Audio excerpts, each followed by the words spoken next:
Sahib tax ஊடகத்திற்கு உங்களை அன்புடன் வரவேற்கிறேன். நான் உங்கள் அகமது சாஹிப். மீண்டும் வேதாளம் முருங்கை மரத்திலே ஏறிவிட்டது என்று சொல்வோம் இல்லையா? அதுபோல இஸ்ரேல் மீண்டும் தாக்குதலை தொடங்கியிருக்கிறது. இந்த முறை ஈரானில் அல்ல, மாறாக சிரியாவில். நம்ம ஏற்கனவே சொல்லிகிட்டு இருக்கிறோம், இஸ்ரேல் என்பது அமெரிக்காவின் கள்ளக்குழந்தை. ஒரு மிடில் ஈஸ்டில், மத்திய கிழக்கு பகுதியில் அணு ஆயுதத்தை வாங்கி குவித்து கொண்டு ரவுடித்தனம் பண்ணக்கூடிய ஒரு நாடாக இஸ்ரேல் இருக்கிறது. எனவே தான் இஸ்ரேல் ஹமாஸுடைய அந்த சண்டையின் போது பாதிக்கப்பட்ட ஹமாஸ் பக்கம், பலஸ்தீன் பக்கம் நாம் நின்றோம். இஸ்ரேல் அநியாயமாக ஈரானின் மீது படையெடுத்த போது, உள்ளே அத்துமீறி நுழைந்து தாக்குதல் நடத்திய போது, ஈரானுடைய அணு விஞ்ஞானிகளை கொன்ற போதும் நாம் ஈரான் பக்கம் நின்றோம். இஸ்ரேல் செய்த அடாவடிகளை, வன்மச் செயலை கண்டிப்பாக கண்டித்தோம். இதுதான் தர்மம் என்ற அடிப்படையில். இப்போ பாருங்கள், இப்போ சிரியாவில் போய் நேரத்திலிருந்து குண்டு போட்டுட்ருக்காங்க. எதுக்காக சிரியாவை அடிக்கிறார்கள்? நான் தான் சட்டம் பிள்ளை என்பதை காட்டுவதற்காகவா? ஐக்கிய நாடுகள் சபையிலிருந்து 150க்கு மேற்பட்ட தீர்மானங்கள் இஸ்ரேலை எதிர்த்து நிறைவேற்றப்பட்டிருக்கிறது. எப்படிப்பட்ட தீர்மானங்கள்? அடுத்த நாட்டில் உள்ள பூந்து அடிக்காத, சர்வதேச எல்லை கோடை நீ மதிச்சுனட, உன்னை சுற்றி இருக்கக்கூடிய அரபு தேசங்களாக இருக்கக்கூடிய சிரியான், லெபனான், ஜோர்டான் உள்ளிட்ட நாடுகளை நீ மிரட்டாத சொல்லி என்ன பண்ண, இன்றைக்கி பாருங்கள், நேரத்திலிருந்து அடித்து கொண்டிருக்கிறார்கள். சிரியாவுக்குள் அத்துமீறி நுழைந்து ஜூலை 16ஆம் தேதியிலிருந்து பார்த்தீங்கன்னா, Israel launched a series of powerful air strikes targeting critical Syrian military infrastructure in central Damascus. சிரியாவுடைய கேபிட்டல் சிட்டியாக இருக்கக்கூடிய, தலைநகரமாக இருக்கக்கூடிய டமஸ்கஸில் முக்கியமான இராணுவ தலைமையிடங்களை, முக்கியமான சிரியாவுடைய முக்கிய கட்டிடங்களை தகர்த்து தரைமட்டமாக்கியிருக்காங்க. எதையெல்லாம் அடிச்சிருக்காங்கன்னு தெரியுமா? Defence ministry, army head quarters, presidential palace, ஜனாதிபதி மாளிகையை அடித்திருக்கிறார்கள், இராணுவ தலைமையிடத்தை அடித்திருக்கிறார்கள், டிஃபென்ஸ் மினிஸ்ட்ரி, இப்படிப்பட்ட இராணுவ அமைச்சகத்தை நீங்கள் அடித்து தான் தோண்டித்தனமாக யார் எனக்கு கேட்குறது? அப்படியே பவர்ஃபுல்லாக ஈரான் மாதிரி நாடு திருப்பி இஸ்ரேலை அடித்து துவச்சி தொங்க விடும்போது உடனே வல்லாதிக்கு திமிரு கொண்ட அமெரிக்கா சப்போர்ட்டாக வரும். அமெரிக்காவுக்கு உறுதுணையாக இருக்கக்கூடிய பிரிட்டன் போன்ற அடிவரடிகள் வருவார்கள் என்ற திமிரில் அடிக்கிறான். எந்த விதமான ஒரு சிரியாவை அடிக்கிறதற்கு, சிரியாவின் மீது தாக்குதல் நடத்துவதற்கு இஸ்ரேலுக்கு எந்த விதமான காரணம் முடியாதுங்க. சிரியா நாட்டுக்காரன் அவன் பாட்டுக்கு வாழ்ந்துருக்கான். இவன் போய் என்ன செய்கிறான்? தலைகிறான். அதுக்கு என்ன தெரியுமா காரணம் சொல்கிறாங்க? துருஸுக்கும் சிரியா நாட்டில் பல இனக்குழுக்கள் இருக்குது. இப்போ இந்தியாங்கிற நாட்டில் எல்லா இன மக்களும் இருக்காங்கல்ல, மதத்தை பின்பற்றவர்கள் இருக்காங்கல்ல, அதுபோல் சிரியாவிலையும் கிறிஸ்துவ மதத்தை பின்பற்றவர்கள் இருக்கிறாங்க, யூதர்கள் கொஞ்சம் இருக்கிறாங்க, இஸ்லாமியர்கள் பெரும்பான்மையாக இருக்கிறார்கள், துருஸ் இன மக்களும் இருக்கிறார்கள். இந்த துருஸ் அப்படிங்கிற ஒரு ட்ரைபல் கம்யூனிட்டி மாதிரி. அவங்க இஸ்லாமியர்கள் கிடையாது, அவங்களுக்கு கிறிஸ்தவர்களும் கிடையாது, யூதர்களும் கிடையாது. அவர் ஒரு வித்தியாசமான ஒரு கொள்கையை பின்பற்றக்கூடியவர்கள். ஷியா முஸ்லீம் என்று சொல்கிறோம் இல்லையா, அவங்களுடைய விஷயங்களையும் நம்ம எடுத்துக்கொள்வார்கள். இப்படிப்பட்ட ஒரு கம்யூனிட்டி. ஆடையிலும் வெளித்தோட்டத்திலையும் பார்த்தீங்கன்னா இஸ்லாமியர்களாக இருப்பார்கள். அந்த துருஸ் மிலிட்டரிக்கும் அந்த மக்களுக்கும் லோக்கலில் இருக்கக்கூடிய ட்ரைப் பதுக்கள்னு சொல்லுவோம் இல்லையா, அவங்களுக்கு சண்டையாம். அந்த சண்டையை தீர்க்க வைக்க சிரியாவுடைய இராணுவம் என்ன பண்ணிச்சான்? பலத்தை பயன்படுத்தியதான். ரெண்டு தரப்புக்கும் சண்டை நடக்குது. என்ன பண்ணுவான் அந்த கவர்மெண்ட்டு? இராணுவத்தை அனுப்புவான். இது சிரியாவில் இருக்கக்கூடிய 3 இனக்குழுக்களுக்கான பிரச்சனை. அதை சிரியா கவர்மெண்ட் பார்த்துக்கொள்ளும். அவங்க என்ன பண்ணாங்க? அமைதி நிலைநாட்டுவதற்கு என்ன செஞ்சாங்க? இராணுவத்தை அனுப்பி அதை சரி பண்ணிட்டாங்க. உடனே இஸ்ரேலுக்கு பயம் வந்துடுச்சு. ரோசம் வந்துட்டு, நீ எப்படி துருஸ் மக்களை நீ எப்படி அடித்து நொறுக்கலாம்னு கேட்டிருக்காங்க. சிரியாவுடைய கவர்மெண்ட்டு சிரியாவுடைய மக்களை கலவரம் செய்யும்போது அடிக்க தான் செய்வாங்க, சட்ட ஒழுங்கு நிலைநாட்ட தான் செய்வாங்க. அது உனக்குன்னு வந்துட்டுன்னு கேட்குறேன். இப்போ பாகிஸ்தானில் பொழுதன்னைக்கு பிரச்சனை. அங்கே பல மக்கள் சண்டை போட்டுட்ருக்காங்க. பலுத்திஸ்தான் வேணும்னு சண்டை போடுறான் ஒரு குரூப்பு. இன்னொரு குரூப்பு சியா குரூப்பு வந்து என்ன பண்ணுறான், குண்டு வைக்கிறான். உடனடியாக இந்தியாவோ சைனாவோ போய் பாகிஸ்தானில் போயிட்டு நீ எப்படி வந்து ஒரு இராணுவத்தை வந்து அடக்குவ, எப்படி நீ உங்கள் நாட்டு மக்களை வந்து கண்ட்ரோல் பண்ணி பேச முடியுமா? இது ஒத்துக்குருவாங்களா முதல்ல? அப்போ சிரியாங்கிற ஒரு தன்னாட்சி சுயாட்சி மிக்க ஒரு நாட்டுக்குள்ளே மூக்கை நுழைத்து துருசு இன மக்களை நான் பாதுகாக்கிறேன் என்று சொல்லி ஆடு நனைகிறதே என்று ஓனாய் கவலைப்பட்ட கதையாக இன்றைக்கி என்ன பண்ணியிருக்காங்க, இஸ்ரேல் இராணுவம் அத்துமீறி நுழைந்து அங்கே வந்து என்ன பண்ண ஏவுகணை தாக்குதலை நடத்தியிருக்கிறார்கள்.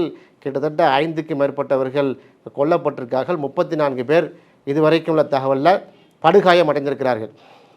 இஸ்ரேலுடைய பிரைம் மினிஸ்டரை வந்து இதை கண்டித்திருக்கிறார்கள். அவர் என்ன சொல்கிறாரு, அவர் அந்த சிரியா பார்த்திங்கன்னா பெரிய ஒரு பவர்ஃபுல் கண்ட்ரிலாம் கிடையாது. பக்கத்தில் இருக்கக்கூடிய அந்த நாட்டினுடைய சப்போர்ட்டில் தானே இருக்கிறாங்க. அரபு தீபகற்பத்தில் மிகப்பெரிய ஒரு வல்லரசு போன்ற நாள்லாம் கிடையாது. இந்த பிரசிடென்ட் அகமது அல் ஷாரான்னு சொல்லக்கூடியவர் தான் இப்போ பிரசிடெண்ட்டாக இருக்கிறார். அவருடைய அகமது அல் ஷாரா அவர் தங்கியிருந்த நல்ல வேலை, அவர் அன்னைக்கு அங்கே படுத்து தூங்கல, அவர் வீட்டுக்கு போய் பண்ணியிருக்காரு. பிரசிடென்ஷியல் பேலஸ் இருக்குல்ல, அந்த ஜனாதிபதி மாளிகையை கொண்டு அடிச்சிருக்காங்க. அப்போ அகமது அல் ஷாராவை கொல்வதற்காக வந்து முயற்சி பண்ணாங்களா இஸ்ரேலு? எப்படி அபுபக்கர் அவர் ஈரானுடைய பிரசிடெண்ட்டை வந்து கொண்டாங்கல்ல, இப்ராஹிம் ரைசியை, அது மாதிரி கொலை செய்கிறாங்களா? ஈரானுக்குள் வந்து அத்துமீறி நுழைந்து இரவோடு இரவாக 6க்கும் மேற்பட்ட அணு விஞ்ஞானிகளை வந்து கொண்டொழித்தார்களே இஸ்ரேல், அதுபோல் கொலை செய்கிறதுக்குள்ள முயற்சி அது. அப்போ கொலகார பாவின்னு சொல்லலாமா இஸ்ரேலை? மனித படுகொலையை, மனித ரத்தம் குடிக்கக்கூடிய காட்டேரி இஸ்ரேல் சொல்லாமல் என்ன செய்கிறது? இந்த ஜியோனிச தீவிரவாதத்திற்கு எப்போ தான் வந்து முற்றுப்புள்ளி? இப்படிலாம் பேசின உடனே கொந்தளிப்பாங்க சிலர். பார்த்தீங்களா இஸ்ரேல் அப்படி சொல்லிட்டாங்க, என்ன பண்ணுறது? இப்படி சரியாக தப்பா சொல்லுங்கள்? நாம் யார் பக்கம் நிற்க வேண்டியமோ? என்ன அவசியம் வந்து விட்டது? இஸ்ரேலுடைய உள்நாட்டு பிரச்சனை அவங்க பார்த்துக்கிடுவா, சிரியாவுடைய உள்நாட்டு பிரச்சனை அவங்க பார்த்துக்கிடுவாங்க. இவன் போய் குண்டு போடுறான். பிரசிடெண்ட் அகமது ஷாரா வந்து கண்டித்திருக்கிறார். வழக்கம் போல் யுனைடெட் ஸ்டேட்ஸ் அமெரிக்கா ட்ரம்ப்பு ஒப்பந்தம் பண்ணிடுவோம். என்ன இளவு அவருக்கு, என்ன உண்மையிலேயே வந்து டொனால்டு ட்ரம்ப்பு நல்ல மனநிலையில் தான் இருக்கான்னு நம்ம தெரியவில்லை. உடனே வாங்க ஒப்பந்தம் பண்ணுவாங்கிற சீஸ் ஃபயர், போர் நிறுத்தம். எங்கே போர் நடக்குதுங்கிறேன்? சிரியாவுக்குள்ளே அவன் அத்துமீறி தாக்கியிருக்கிறான். இஸ்ரேலை கண்டித்து அறிக்கை விட வேண்டும். போர் நிறுத்த ஒப்பந்தத்துக்கு வாங்கன்னு கூப்பிட்டுருக்காப்புல. யூரோப்பியன் யூனியன் துருக்கி எல்லாம் என்ன பண்ணியிருக்கு, கண்டம் பண்ணியிருக்கிறது இஸ்ரேலுடைய இன்டர்வென்ஷனே. அதுபோல் UN United national special envoy வந்து என்ன பண்ணியிருக்காங்கன்னா, உடனடியாக வந்து என்ன செய்யணும், இஸ்ரேல் ஸ்ட்ரைக்கை வந்து எஸ்கலேட்டிங் வயலேஷன் ஆஃப் சிரியா சாவரினிட்டி. ஐக்கிய நாட்டு சபை என்ன சொல்லியிருக்குன்னா, சிரியாவுடைய இறையாண்மைக்கு எதிராக நீங்கள் வந்து வேலை செய்திருக்கிறீங்க, வயலேட் பண்ணியிருக்கிறீங்க என்று சொல்லியிருக்கிறார்கள். இப்படிப்பட்ட ஆனால் உண்மையிலேயே துருஸ் மக்களெல்லாம் காப்பாற்ற இவங்க போகலை. இவங்க போன நோக்கம் வேறு. ஏன் இதை அடித்து பயமுறுத்துகிறார்கள் என்று சொன்னால், அங்கே கோலன் ஹைட்ஸ் என்று சொல்லக்கூடிய முக்கியமான மலைக்குன்று, சிரியாவில் கட்டுப்பாட்டில் இருந்த மலைக்குண்டை 1967 6 days வார் என்று சொல்லக்கூடிய 6 நாட்கள் படையெடுப்பின் காரணமாக இஸ்ரேல் கைப்பற்றி கொண்டது. அந்த கோலன் ஹைட்ஸ் என்பது வந்து கிட்டத்தட்ட 1200 மீட்டர் உயரம். அந்த 1200 மீட்டர் உயரத்தில் நம்ம வந்து மிலிட்ரி பேஸை வந்து இப்போ இஸ்ரேல் வைத்திருக்கிறது. அப்படி 1200 மீட்டர் 1200 மீட்டர் வந்து ஹைட்டில் இருக்கக்கூடிய இஸ்ரேல், அங்கே இருக்கக்கூடிய சிரியா, லெபனான், ஜோர்டான், பலஸ்தீன் சுற்றி இருக்கக்கூடிய அத்தனை நாடுகள் மீதும் ஈஸியாக நம்ம ஸ்ட்ரைக் பண்ணிடலாம். அவ்வளவு இராணுவ முக்கியத்துவம் வாய்ந்த கோலன் ஹைட்ஸ், கோலன் குன்றுகள், இதை தக்க வைத்து கொள்ள வேண்டும். இதுதான் வந்து strategically important and geopolitically sensitive region. யுத்த தந்திரத்தின் அடிப்படையில் மிக முக்கியமான பகுதி கோலன் ஹைட்ஸ்.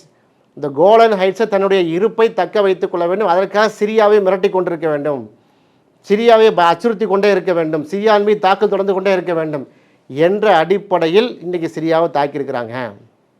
அங்கே பஃபர் சோன் வேலை இருக்குது. இஸ்ரேலுக்கு ஒரு பகுதி கைப்பற்றினாலும் கூட இன்னுமே கோலன் ஹைட்ஸில் சிரியாவுக்கு ஒரு பங்கு இருக்கிறது. சிரியாவுடைய மிலிட்ரி அங்கே இருக்கிறார்கள். 1948 இஸ்ரேலுக்கும் சிரியாவுக்கும் இந்தந்த பகுதியில் வைத்துக் கொள்ளுங்கள்னு சொல்லி ஐநா சபை பஞ்சாயத்து பண்ணி விட்டாங்க. பஃபர் ஜோன் அப்படின்னு நீங்கள் யாரும் தாக்குதல் பண்ணக்கூடாது, அதை வயலேட் பண்ணியிருக்கிறாங்க. ஏன் அந்த கோலன் ஹைட்ஸு முக்கியத்துவம் வாய்ந்ததுன்னு சொன்னால், அங்கே இருக்கக்கூடிய பாலைவன பகுதியில் இந்த அரபு தீபகற்பத்தில் ஸ்ப்ரிங் வாட்டர் அதிகமாக கிடைக்கக்கூடிய ஏரியா வந்து அந்த கோலன் ஹைட்ஸ். வாட்டர் ரிசோர்ஸ் இருக்கக்கூடிய ஒரு செழிப்பான பகுதி, தண்ணீர் இருக்கக்கூடிய பகுதி. அதில் வந்து சி ஆஃப் கலீலி, லேக் கினாரட்னு சொல்கிறோம்ல, கினாரத்து ஏரி, கலீலி, சி ஆஃப் கலீலிலாம் சொல்கிற மாதிரிங்க. அது மிக அது சரித்திர புகழ் வாய்ந்த ஒரு ஆறு. அதெலாம் வந்து கோலன் ஹைட்ஸுடைய அந்த கண்ட்ரோலில் தான் இருக்குது. அங்கே அந்த கோலன் ஹைட்ஸ் மலைப்பகுதியை கைப்பற்றி விட்டால் அங்கே இருக்கக்கூடிய அக்ரிகல்ச்சர், விவசாயம் சொன்னதுக்கான ரிசோர்ஸு, வாட்டர், குடி தண்ணீருக்கான அந்த அருவிகள் எல்லாமே நம்ம கட்டுப்பாட்டில் வந்துடும் என்பதற்காகத்தான் 1967 அத்துமீறி நுழைந்து கோலன் ஹைட்ஸை கைப்பற்றி இஸ்ரேல் 6 days வார் என்று சொல்லுவாங்க. இப்போ இஸ்ரேல் பக்கம் அதை வந்து என்ன செஞ்சுட்டு எடுத்துட்டு, அப்போ சிரியா வந்து அந்த கோலன் ஹைட்ஸை நீங்கள் என்ன செய்யணும், பெற்றுத்தர வேண்டும் என்று உரிமை கோரிக்கொண்டே இருக்கிறது ஐநா சபையில். இப்போ என்னன்னா அசலுக்கே மோசமான மாதிரி இந்த முக்கியமான அந்த கோலன் ஹைட்ஸை மட்டும் நாங்கள் பிடிக்க மாட்டோம், டெமஸ்கஸ்குள்ளே அடிப்போம், சிரியாவுடைய தலைநகரத்தையே தகர்ப்போம் என்று இஸ்ரேல் வந்து வல்லாதிக்க வெறியோடு, போர் வெறியோடு மீண்டும் பெஞ்சமின் நெட்டன்யாகுடைய அந்த ஐடிஎஃப் படைகள் வந்து என்ன பண்ணியிருக்கு, இஸ்ரேல் டிஃபென்ஸ் ஃபோர்ஸ் இன்றைக்கி தாந்தோணித்தனமாக தாக்கு நடத்தியிருக்கிறது. பார்க்கலாம். இப்போ பார்த்திங்கன்னா நிறைய பிரச்சனைகள், அங்கே ஆயில் கேஸு உள்ள பைப்லைன்லாம் வந்து தகர்க்கப்படுமாங்கிற ஒரு பிரச்சனை. இஸ்ரேலுக்கு சிரியாவுக்கு வந்து இப்படி போயிடுச்சுன்னா வாட்டர் ரிசோர்ஸ் யார் இப்போ வந்து கட்டுப்படுத்துவார், மிலிட்ரியுடைய ஸ்ட்ராங் ஹோல்டு யார் கையில் போகும், நம்முடைய நேஷ்னல் சாவரினிட்டி சொல்லக்கூடிய சிரியாவுடைய இறையாண்மை என்ன ஆகும் என்பதையெல்லாம் சர்வதேச ஊடகங்கள் பேசுபொருளாக்கியிருக்கு. இந்திய ஊடகங்கள் இன்னும் கவனத்துக்கு வராமல் இருக்குது. நிச்சயமாக நம்முடைய காலனிக்கு பிறகு இது தமிழ் கூறும் நல்ல உலருக்கு இந்த என்ன பிரச்சனைங்கிறது அறிய வரும். எனவே இஸ்ரேலுடைய சட்டமில்லத்தனத்தை வன்மையாக கண்டிக்கிறோம். உடனடியாக நிறுத்தப்பட வேண்டும். இஸ்ரேலால் பாதிக்கப்பட்ட இந்த சிரியா மக்களுக்கு உரிய இழப்பீட்டை வழங்க வேண்டும். இனி இஸ்ரேல் வந்து இந்த மாதிரி தாக்குதல் தொடர்ச்சான்னு சொன்னால் ஈரான் மூலமாக வாங்கின அடி மாதிரி பல மடங்கு அடியை வந்து இஸ்ரேல் வாங்கும் என்பதை நிலைநாட்டப்பட வேண்டும். இதுதான் வந்து நிரந்தர தீர்வு. ஏன்னா இஸ்ரேல் திருந்தவே மாட்டான், ஒரு காலம் திருந்த மாட்டான். ஜியோனிச தீவிரவாதிகள் அங்கே தீவிரவாதம் பண்ணுவதற்காகத்தான் உட்கார்ந்துருக்காங்க. பலஸ்தீன் மக்களுடைய நாட்டை அடித்து பிடுங்கி மண்ணின் மைந்தராக இருக்கக்கூடிய ஹமாஸை தீவிரவாதின்னு சொல்ல வச்சுருக்கான். பார்த்தீங்களா, தன் மண் உரிமை போராட்டத்திற்காக நிற்கக்கூடியவங்கள தீவிரவாதின்ட்டான். யாருடைய நாடு இஸ்ரேல்? இஸ்ரேல் என்பது பாலஸ்தீன் மக்களுடைய பூமியை தட்டி பறித்து அபகரிக்கப்பட்ட அமெரிக்காவின் கள்ள குழந்தையாக செயல்படக்கூடிய ஒரு ஆக்கிரமித்த நாடு. அந்த நாட்டை ஒரு காலம் நம்ம ஏற்றுக்கொள்ள முடியாது. எனவே இதை வன்மையாக கண்டிக்கிறோம். சர்வதேச சமூகம் இஸ்ரேலுடைய அடாவடித்தனத்தை வந்து என்ன செய்ய வேண்டும், மட்டுறுத்தக்கூடிய கட்டுப்படுத்தக்கூடிய நடவடிக்கை மேற்கொள்ளும் என்று எதிர்பார்க்கிறோம். இது போன்ற காணொளிகளுக்கு சாஹிப் டாஸ் ஊடகத்தை நீங்கள் சப்ஸ்கிரைப் பண்ணுங்கள். இணைந்திருப்போம். நன்றி.